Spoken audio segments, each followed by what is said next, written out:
Good morning, students.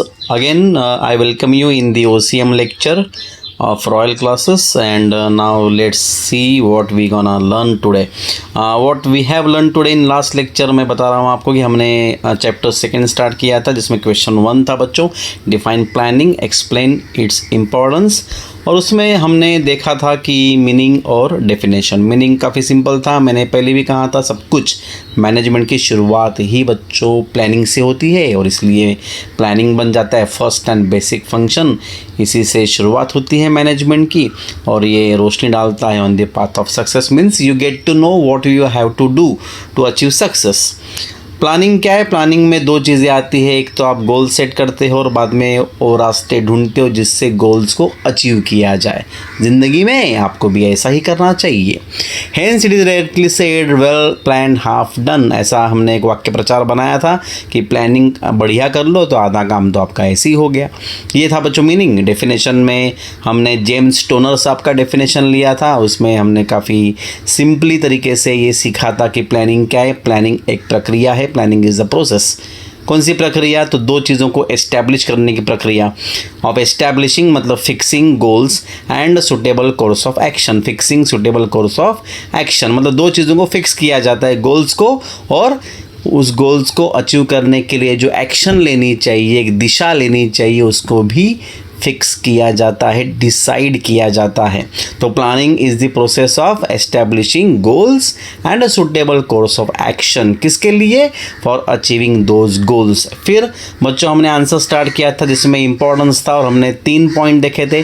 Goal oriented, path of action and higher efficiency. मतलब planning अगर करते हो तो कोई ना कोई चीज़ अचीव करने के लिए करते हो, और ये गोल्स हो सकते हैं शॉर्ट टर्म, मीडियम टर्म और लॉन्ग टर्म, आपकी भी ज़िंदगी में होने चाहिए।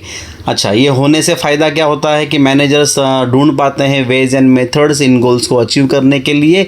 और याद रखो एक चीज़, ज़िंदगी में बिना प्लानिंग का तो आपको कुछ भी चीज़ ज़िंदगी में हासिल नहीं होगी।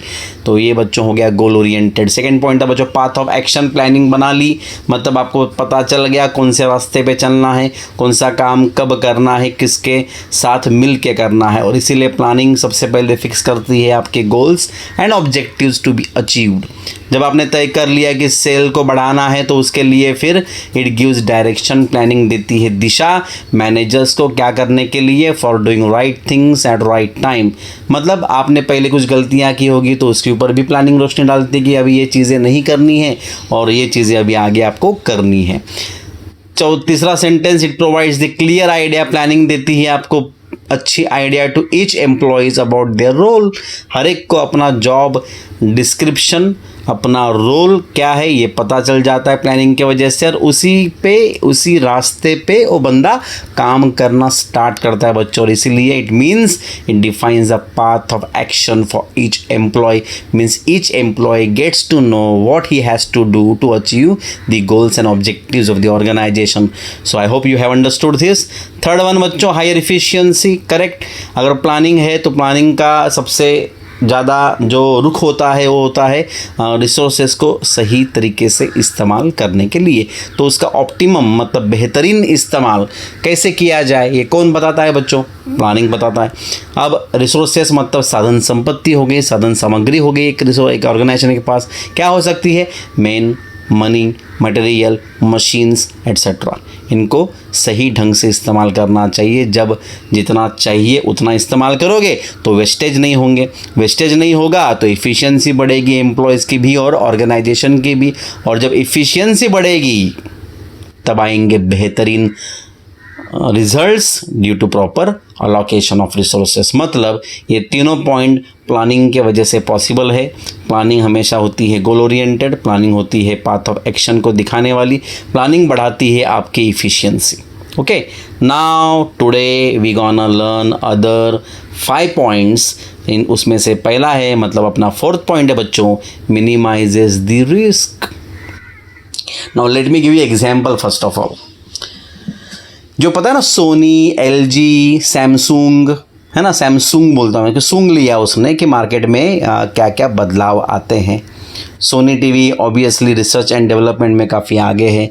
LG आज की डेट में क्वालिटी के लिए जानी जाती है। ये तीनों कंपनियां ना मार्केट में इंजीनियरिंग में, बराबर, इलेक्ट्रॉनिक्स में कहाँ कहाँ चेंजेस आते हैं इसके ऊपर एकदम नज़र रखते हैं। और क्या करते हैं ये लोग भी, पहले वो बड़ा डब्बा वाली टीवियाँ बनाते थे, बाद में इनको पता चला कि नहीं, ये ऐसा ऐसा ट्रेंड चेंज हो जाएगी और जो लिक्विड पैनल्स आते हैं जिसको हम एलईडी कहते हैं, बराबर है, उस एलसीडी एलईडी इनका मतलब दौर स्टार्ट होगा। तो देखो इन लोगों ने काफ़ी सालों पहले उसमें इन्वेस्टमेंट करके रखी, रिसर्च किया और उसके बाद उन्होंने अपने इस कंपनी में एलईडी टीवी बेचना, एलसीडी टीवी बेचना क्या कर दिया, चालू कर दिया। अगर नहीं करते तो इनकी रिस्क बढ़ जाती और इनको काफ़ी सारा नुकसान होता, कई सारे लोगों को जॉब पे से निकालना पड़ता, असेट्स बेचनी पड़ती, जो खास करके नोकिया के साथ हुआ। मैंने कहा था बच्चों, उन्होंने प्लानिंग की नहीं ठीक से, चेंजेस क्या होने वाले हैं मोबाइल के सेक्टर में उसको भापा नहीं और उसके वजह से नोकिया कंपनी जो अग्रिम थी, नंबर 1 थी, वो सबसे लास्ट में चली गई, है ना। तो प्लानिंग बहुत ज़रूरी है। और प्लानिंग कैसे करते हैं, प्लानिंग करने के लिए क्या करना चाहिए, आइए देखते हैं। Effective planning is based on forecasting technique. Forecasting मतलब आगे देखने वाली, भविष्य देखने वाली, टेक्निक मतलब तरकीब। मतलब प्लानिंग में आप जब बैठते हैं, बहुत सारे बुद्धिमान लोग वो ये सोचते हैं कि आगे क्या होगा। It is the process of looking into future opportunity. और जब आगे क्या होगा ये जब सोचते हो, जो कुछ भी होगा उसका अपने कंपनी को कैसे फ़ायदा हो सकता है, क्या उपलब्धियां अपने कंपनी को मिल सकती है, what are the chances and opportunities to grow our business, that has to be seen in right perspective and that is why when planning is done, it is done for the future. अच्छा, तीसरा वाक्य दिया बच्चों यहाँ पे, जब planning करते हो उसमें जब आप फ्यूचर चेंजेस देखते हो तो रिस्क भी देखते हो। तो दिया यहाँ पे, it helps to anticipate. Anticipate मतलब अंदाज़ा लगाना, प्रेडिक्ट करना, क्या, the future changes as well as risk. Now the corona pandemic is going. अब इस पेंडेमिक में क्या करना चाहिए, तो जो कंपनियां कभी भी ऑनलाइन माल नहीं बेचती थी बच्चों, देखो उन्होंने क्या कर दिया। उन्होंने देखा कि अभी तो लोग तो अपने फैक्ट्रीज़ में, दुकानों में, शोरूम में आने से रहे, तो लोग नहीं आ रहे तो लोगों तक पहुंचना पड़ेगा। तो उन्होंने भी ऑनलाइन प्लेटफॉर्म क्या कर दिए, अपने चालू कर दिए। तो it helps to anticipate the future changes as well as risk.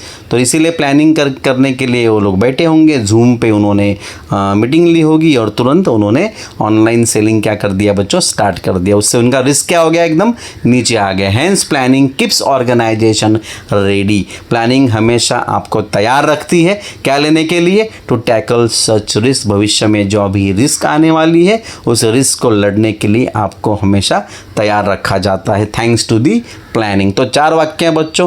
Planning, effective planning कैसे की जाती है, फोरकास्टिंग टेक्निक से, मतलब भविष्य देखने वाली तरकीब है, मतलब बैठ के सोचा जाता है कि भविष्य में क्या क्या चेंजेस अपने इकोनॉमिक सेक्टर में, अपने देश में, अपने वर्ल्ड में आ सकते हैं। ये देखने के बाद आपको पता चल जाता है कि उसमें से हमें क्या उपलब्धियां मिलेंगी, मतलब कौन से मौके मिलेंगे। तो सेकंड वाक्य लिखो बच्चों, it is the process of looking into future opportunities. साथ साथ चेंजेस आएंगे तो खतरे भी आएंगे। तो इट हेल्प्स टू एंटीसिपेट, मतलब इससे फ़ायदा ये होता है कि आप अंदाज़ा लगा पाते हो। एंटीसिपेट मतलब अंदाज़ा लगाना, किसका अंदाज़ा लगाना, the future changes and as well as risk. और फ़ायदा ये होता है कि प्लानिंग करने के लिए बैठ गए, आपको आने वाली क्या रिस्क है इसका अंदाज़ा आ गया तो आपने तैयारी करके पहले ही बैठ गए। तो hence planning keeps organisation ready to tackle such risk and that is why बच्चों LG रहे, सैमसंग या सोनी रहे, they are not outdated companies, they are number 1, 2 and 3 companies right now in electronics. Correct. आगे बढ़ते हैं। Proper coordination पहले भी हमने देखा था, आगे भी आपको आएगा। 11th स्टैंडर्ड में भी आपने पढ़ा था कि management is not an individual activity बल्कि it is a group activity. और ग्रुप है तो ग्रुप्स में, डिपार्टमेंट्स में कोऑर्डिनेशन होना ज़रूरी है। कोऑर्डिनेशन सब लेवल पे होना चाहिए, top level to middle level, middle level to lower level, manager to manager, subordinate to subordinate, manager to subordinate. सभी प्रकार का कोऑर्डिनेशन जब रहेगा तब काम स्मूथली चलेगा। अपना घर देख लो, मॉम डैड बराबर, बड़े भाई बहन सब लोग एक दूसरे के साथ मिलजुल के रहते हैं, एक दूसरे के साथ कम्युनिकेट करते हैं बराबर है, सभी चीज़ों को एक्सप्रेस किया जाता है तो घर एक रहने लायक चीज़ बन जाती है, उसमें आप एंजॉय कर पाते हो। तो कोऑर्डिनेशन जहाँ पे है वहाँ पे काम क्या हो जाता है बच्चों, आसान होता है। जहाँ पे कोऑर्डिनेशन नहीं है, जहाँ पे अहंकार आ जाता है बच्चों, जहाँ पे एक दूसरे को मदद नहीं की जाती, वहाँ पे रहना बहुत मुश्किल हो जाता है, काम करना मुश्किल हो जाता है। और इसीलिए effective planning leads to effective coordination. Planning अगर आपकी बहुत बढ़िया है तो आपका कोऑर्डिनेशन भी बहुत बढ़िया रहेगा। प्लानिंग मदद करती है क्या करवाने में, कोऑर्डिनेशन सेट कराने में of all connected business activities. सभी बिजनेस एक्टिविटीज़ को, सभी डिपार्टमेंट्स को, सभी प्रक्रिया को क्या करना चाहिए, जोड़ना चाहिए। जोड़ने का काम कौन करता है बच्चों, प्लानिंग मदद करता है इसमें, क्योंकि प्लानिंग बताती है कि इस डिपार्टमेंट के बाद इस डिपार्टमेंट का काम स्टार्ट होगा, या ये बंदा और ये बंदा इस डिपार्टमेंट का और वो बंदा उस डिपार्टमेंट का, दोनों में कोऑर्डिनेशन कंटिन्यूसली होना चाहिए so as to create a wonderful product. तो प्लानिंग आपको बिठा के देती है कोऑर्डिनेशन। क्या करती है planning, it links all departments to get the job done. सभी डिपार्टमेंट को जोड़ देती है, सभी डिपार्टमेंट को एक साथ काम करने के लिए मजबूर कर देती है ताकि काम अच्छे से हो। It helps in the smooth flow of work in the organisation. और जब सभी डिपार्टमेंट मिल के काम करना जब चालू कर देते हैं तब टॉप लेवल मैनेजमेंट का जो टेंशन रहता है बराबर काम करा के लेने का, तुरंत क्या हो जाता है, ज़ीरो हो जाता है, क्योंकि सभी लोग प्रॉपरली स्मूथली काम करना स्टार्ट करते हैं thanks to the effective planning. समझा? वापस एक बार, इफेक्टिव प्लानिंग क्या करती है, इफेक्टिव कोऑर्डिनेशन लेके आती है। मतलब प्लानिंग हेल्प करती है, मदद करती है किस में, in the coordination of. Coordination मतलब कोऑपरेशन ऑफ, एक दूसरे को मदद करना। Okay, coordination of all connected business activity. जो भी कनेक्टेड बिजनेस एक्टिविटीज़ है उसको होने के लिए प्लानिंग मदद करती है। मतलब क्या करती है, वो लिंक करती है, मतलब जोड़ती है all departments to get the job done. काम करवाने के लिए सभी को जोड़ दिया जाता है। फ़ायदा क्या होता है, it helps in the smooth flow of work in the organisation. तो ये बच्चों हो गया चौथा पॉइंट, मिनिमाइजेज द रिस्क, और पांचवा पॉइंट प्रॉपर कोऑर्डिनेशन। दोनों पॉइंट पढ़ लो एक बार अच्छे से। चलो, आशा है आप इसको पढ़ोगे। आगे बढ़ते हैं। 6 पॉइंट दिया बच्चों, गुड डिसीजन मेकिंग। अब एक बात समझ लीजिए, जब प्लानिंग करते हो तब आपको कोई ना कोई गोल अचीव करना है, एक मुख्य डिसीजन लेना है ताकि उसके ऊपर काम किया जाए। और जब प्लानिंग करते हो तब कई सारे ऐसे आपके सामने ऑप्शंस आते हैं जिसको आप पुट डाउन करते हो, मतलब रखते हो अपने पास। जैसे आप मान लो कि आपने बहुत डिस्कशन किया, मीटिंग हो गई और आपने 3 ऑप्शन रखा अपने सामने। 3 ऑप्शन में से आपके आज की डेट में कौन सा ऑप्शन अच्छा है उसको आपने चुन लिया और उसको एग्जीक्यूट करने के लिए, इम्प्लीमेंट करने के लिए चालू कर। तो फ़ायदा क्या होता है, फ़ायदा ये होता है प्लानिंग करने के वजह से कि आज का माहौल देख के आपको पता चल जाता है कि हमें कौन सा निर्णय लेना चाहिए, है ना। अकेला आदमी देखो बच्चों गलती कर सकता है, बट ऑलवेज वी से 2 हेड्स आर बेटर देन 1, है ना, एक से भले 2।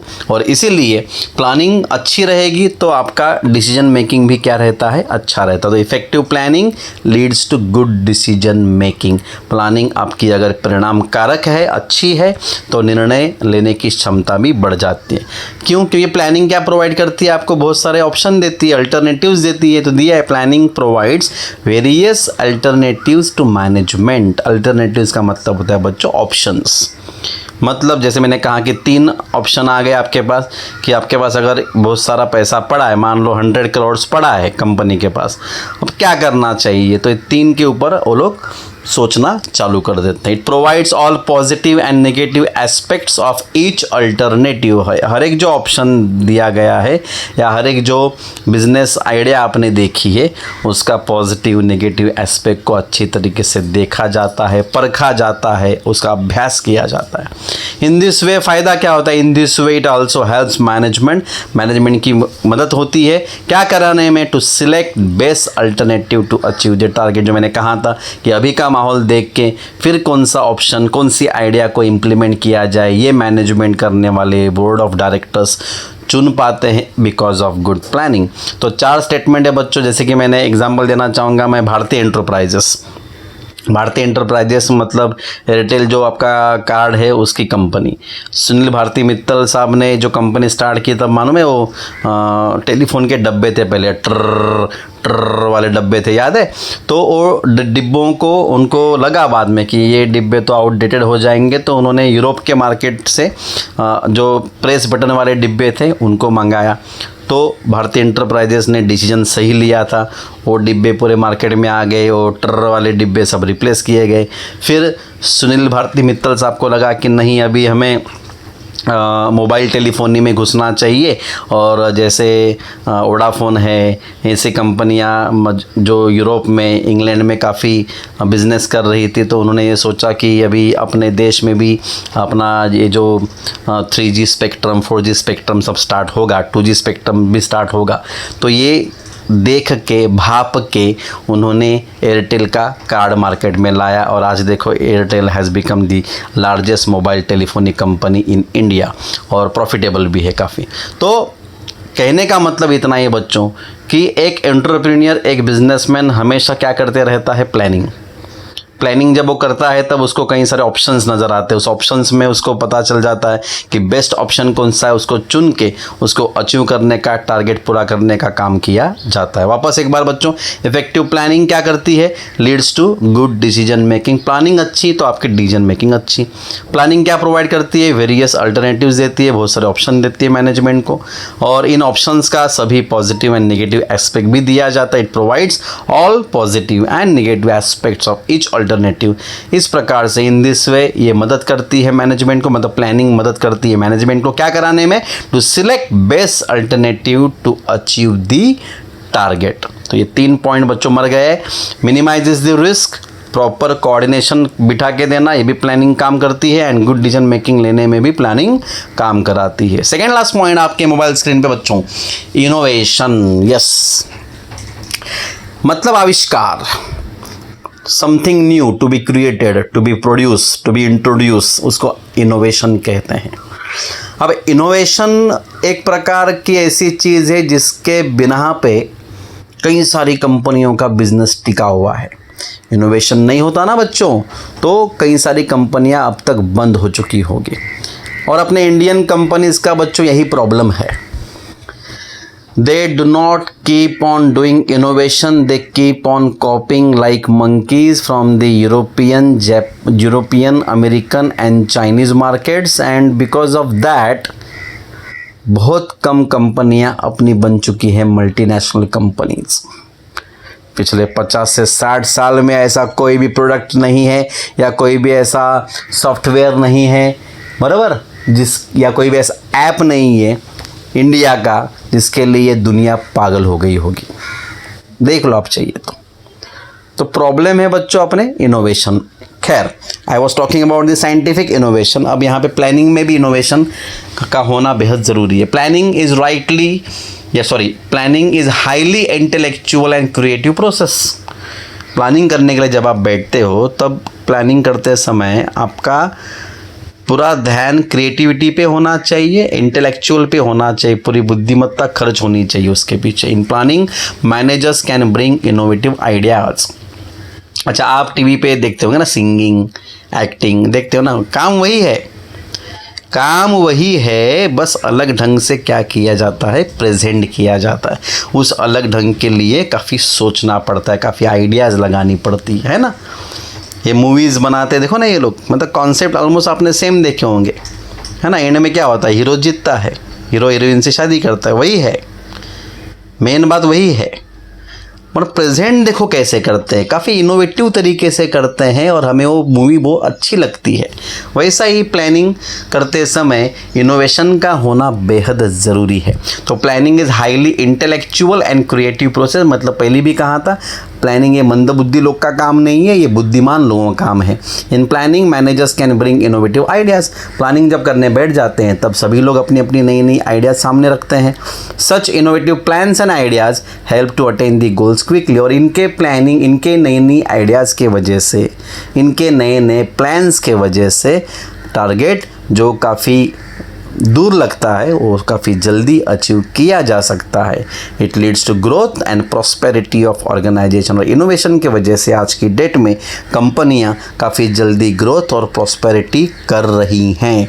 मतलब देखो जिन कंपनियों के हमने यहाँ नाम भी नहीं सुना था कुछ साल पहले, आज जो कंपनियां देखो ना जायंट कंपनियां बन चुकी हैं मार्केट में। Why? Because they believe in innovation, they believe in research and development, they believe in new product design techniques and everything। और हम देखो उसके फ़ैन हो जाते हैं, हम वही चीज़ें परचेस करते हैं। मोबाइल पे जाओगे तो वही चीज़ें आप यूज़ करते हो। तो इनोवेशन का होना बेहद ज़रूरी है और प्लानिंग इनोवेशन को लेके आती है।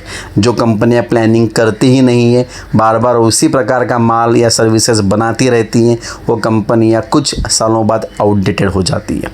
मैंने एग्जांपल भी दिया है जो हाईली इनोवेटिव कंपनीज़ हैं पूरे वर्ल्ड में, Google, Amazon, Facebook, Tata group, अपना खुद का देख लीजिए। इनकी जो इनोवेशन प्रक्रिया है वो ज़बरदस्त है and they for that very purpose they become relevant for today's market also। okay, तो that was the point of innovation। बच्चों लास्ट पॉइंट दिया है स्टैंडर्ड्स ऑफ कंट्रोलिंग। अब कंट्रोलिंग के कुछ स्टैंडर्ड्स होते हैं। ये स्टैंडर्ड कहाँ सेट किए जाते हैं? जैसे कि मैंने कहा कि हर एक प्रोडक्ट का एक क्वालिटी होता है जिसको हम A, B, C है ना ग्रेड के हिसाब से नाम देते हैं। अब देखो कुछ कंपनियों की क्वालिटी बहुत हाई क्वालिटी रहती है। कार्स की बात करते हैं बच्चों, जैसे हमने आपके पास जैसे ऑडी है, BMW है ना, तो ये मर्सिडीज़ है, जैगवार है। तो ये जो कार्स हैं ये बहुत ही टेक्नोलॉजिकली और क्वालिटी वाइज बहुत हाई लेवल की मानी जाती है और एक्सपेंसिव है। वैसे ही अगर आप देखोगे तो दूसरी कार जो इंडियन कार्स है, टाटास की कार्स हैं, महिंद्रास की कार्स है, उनकी प्राइस उतनी ज़्यादा नहीं है। तो आपकी कंपनी किस क्वालिटी का माल बनाएगी, उसका स्टैंडर्ड क्या रहेगा, कौन सा कच्चा माल कौन सी प्रक्रिया में जाएगा, ये सब तय करने के लिए प्लानिंग का होना बेहद ज़रूरी है। क्योंकि प्लानिंग क्या करती है, फिर आपके स्टैंडर्ड सेट करती है और उसी स्टैंडर्ड पे फिर हर डिपार्टमेंट को काम करना होता है और मैनेजर का काम आसान हो जाता है। तो दिया है बच्चों, प्लानिंग सेट्स आउट मतलब फिक्स करता है। क्या फिक्स करता है? Standards for controlling. नियंत्रण कैसे रखा जाए जो काम चल रहा है उसके ऊपर कुछ स्टैंडर्ड होना चाहिए, है ना। तो स्टैंडर्ड कौन देता है? वो स्टैंडर्ड देता है प्लानिंग। तो planning sets out standards, planning देता है स्टैंडर्ड्स किसके लिए? For controlling. It helps managers to compare actual performance with standards. Correct. जब डिपार्टमेंट में काम चल रहा है, कंप्यूटर पे या मशीन पे काम चल रहा है और मुझे दिख रहा है कि आप कंप्यूटर पे काम कुछ गलत कर रहे हो, तुरंत मैं आपको रोकूंगा और आपको दिखाऊंगा प्लानिंग, स्टैंडर्ड्स दिखाऊंगा, देखो इस प्रकार से काम होना चाहिए, आपको बताया था, आप शायद भूल गए। तो मैनेजर्स का काम है बार बार कंपेयर करना। क्या कंपेयर करना? जो काम चल रहा है, मतलब एक्चुअल परफॉर्मेंस को कंपेयर करना विद स्टैंडर्ड परफॉर्मेंस। ओके। फ़ायदा क्या होगा? फ़ायदा यह होगा कि आपने अगर कुछ गलतियां की तो उसको सही समय पर हम लोग क्या कर पाएंगे? रेक्टिफाई कर पाएंगे, करेक्ट कर सकते हैं। तो managers can also find out deviation. Deviation मतलब मिस्टेक, गलतियाँ किसमें? In the performance if any. उनके परफॉर्मेंस में, उनके काम में अगर कुछ गलतियाँ, खामियाँ नज़र आई हैं तो उसको तुरंत क्या किया जा सकता है? करेक्ट किया जा सकता है। दिया देखो आगे, सच डिविएशन कैन बी सॉल्व। इन कमियों को सॉल्व किया जा सकता है, हटाया जा सकता है बाय टेकिंग करेक्टिव मेजर्स। ऐसा नहीं होना चाहिए ना बच्चों की 50 करोड़ का माल रेडी कर दिया आपने और रेडी करने के बाद पता चला कि वो माल में कुछ ना कुछ डिफेक्ट है। अब क्या होगा? अब सामने वाला माल वो लेगा ही नहीं, पूरा नुकसान किसको सहन करना पड़ेगा? कंपनी को। क्या करना चाहिए था, स्टैंडर्ड पहले ही सेट करना चाहिए था। क्वालिटी कंट्रोल डिपार्टमेंट का काम था हर एक प्रोडक्ट को निकालना, टेस्ट करना, फिर वापस अंदर रखना, फिर वो सेलिंग के लिए जाता। तो ये जो स्टैंडर्ड्स होते हैं, ये स्टैंडर्ड कहाँ सेट किए जाते हैं, स्टैंडर्ड प्लानिंग में सेट किए जाते हैं। इन स्टैंडर्ड का इस्तेमाल कौन करता है, वो जो डिपार्टमेंट का मैनेजर होता है वो बार बार उसको यूज़ करता है। उस डिपार्टमेंट के लोगों को बताया जाता है ये काम किस तरीके से होना चाहिए, समझे। तो स्टैंडर्ड्स ऑफ कंट्रोलिंग भी कौन देता है, प्लानिंग देता है। वापस एक बार, प्लानिंग सेट्स आउट क्या, स्टैंडर्ड्स, किसके लिए, फॉर कंट्रोलिंग। फ़ायदा ये होता है कि मैनेजर उसको कंपेयर कर पाता है एक्चुअल वर्क को स्टैंडर्ड वर्क से। तो it helps managers to compare actual performance with standards. Compare करते समय उसको अगर कमियां नज़र आती हैं तो क्या करता है, तो अगला paragraph, managers can also find out, क्या फाइंड आउट, डिविएशन। डिविएशन बोलने का बच्चों नया शब्द है, याद करने का उसको। डिविएशन मतलब बच्चों मिस्टेक, किस में, in the performance if any. आपके काम में कुछ गलतियां रहेंगी तो तुरंत नज़र आएंगी, क्योंकि अगर आपने स्टैंडर्ड के हिसाब से काम नहीं किया है तो गलतियाँ नज़र आएंगी, और नज़र आएंगी तो गलतियों को तुरंत सॉल्व भी किया जा सकता है, no problem. Such deviation can be solved by taking corrective measures। measures मतलब solutions, उपाय लेके आपकी कमियों को, खामियों को तुरंत हटाया जाएगा और फिर फिनिश गुड्स तैयार किया जाएगा। तो ये है बच्चों 8 पॉइंट जो हमने पढ़े थे। पहला पॉइंट था बच्चों गोल ओरिएंटेड, मतलब प्लानिंग हमेशा गोल ओरिएंटेड प्रक्रिया है, टाइम पास के लिए प्लानिंग नहीं की जाती। पाथ ऑफ एक्शन, सबको पता चल जाता है किस रास्ते पे चल के काम करना है, गोल अचीव करना है। हायर एफिशिएंसी, प्लानिंग की वजह से ऑप्टिमम यूज़ होता है, वेस्टेज नहीं होता, इफ़िशिएंसी बढ़ जाती है, अच्छे रिजल्ट्स आते हैं। रिस्क मिनिमाइज़ करनी है तो प्लानिंग पहले फोरकास्टिंग टेक्निक अपनाती है, उसमें से दिखाई देती है फ्यूचर अपॉर्चुनिटीज़ के साथ साथ रिस्क दिखाई देती है, तो आप ऑलरेडी तैयारी करते हो उस रिस्क का सामना करने की। प्लानिंग बिठा के देती है बढ़िया कोऑर्डिनेशन मतलब वो सभी डिपार्टमेंट्स को कनेक्ट करके देती है, सभी डिपार्टमेंट्स को लिंक करा के देती है। फ़ायदा ये होता है smooth flow of work. Good decision making planning की वजह से ही पॉसिबल है, क्योंकि प्लानिंग देती है कई सारे ऑप्शंस, अल्टरनेटिव्स। उन सभी अल्टरनेटिव्स के पॉजिटिव नेगेटिव पॉइंट्स देखे जाते हैं, परखे जाते हैं और बेस्ट प्लान को, बेस्ट अल्टरनेटिव को चुना जाता है। प्लानिंग है तो इनोवेशन है, मतलब प्लानिंग पहले से ही एक इंटेलेक्चुअल और क्रिएटिव प्रक्रिया है, इसलिए मैनेजर ला सकते हैं कई सारी इनोवेटिव आइडियाज़ और प्लानिंग। उसके वजह से आप गोल्स को क्विकली अचीव कर सकते हो और उसके वजह से ही बच्चों होती है ग्रोथ एंड प्रॉस्पेरिटी। और लास्ट पॉइंट अभी हमने देखा था स्टैंडर्ड्स ऑफ कंट्रोलिंग, जिसके वजह से प्लानिंग देती है कंट्रोलिंग के स्टैंडर्ड, जिसके वजह से मैनेजर उनको कंपेयर कर पाता है। कंपेयर करने में अगर डिविएशन आती है तो तुरंत करेक्टिव मेजर्स लिया जाता है। ये है काफ़ी इम्पोर्टेंट सवाल मैनेजमेंट का, ये सेकेंड चैप्टर का पहला आंसर था जो आज हमने बच्चों ख़त्म किया है। आई होप आपको समझ में आ गया होगा। कुछ भी चीज़ें समझ में अगर नहीं आई हैं आप डाउट सॉल्विंग लेक्चर में पूछ सकते हो, मगर मैंने देखा है डाउट सॉल्विंग लेक्चर में कोई भी डाउट नॉर्मली पूछते नहीं है, तो मुझे डाउट आता है कि आप ये पढ़ते हो, सुनते हो कि नहीं। मैंने पहले भी बोला है कम से कम 3-4 बार इसको सुना करो, बार बार लगातार लिख के लिया करो एंड बी सीरियस इनफ। मैंने पहले भी कहा था 2021 की एग्ज़ाम कैंसिल नहीं होने वाली है, वो एग्ज़ाम आपकी होगी, चाहे आपका कितना भी लेट क्लासेस स्टार्ट हो जाए, कितना भी लेट आपका कॉलेज स्टार्ट हो जाए, एग्ज़ाम होने वाली है। अगर आपको अब आराम करना है तो प्लीज़ आप गांव चले जाइए। आराम हराम है, मैं पहले भी बोल रहा हूँ। जिन्होंने भी आज की डेट में सक्सेस पाया है उन्होंने कभी अपना काम नहीं छोड़ा बच्चों। तो be try to understand this situation. ये जो सिचुएशन आपके पास आज है वो आराम करने के लिए नहीं है, बल्कि आपको और मेहनती बनाने के लिए है, ठीक है। तो आई होप आपको ये लेक्चर समझ में आ गया होगा और please take care of yourself and thank you very much for listening.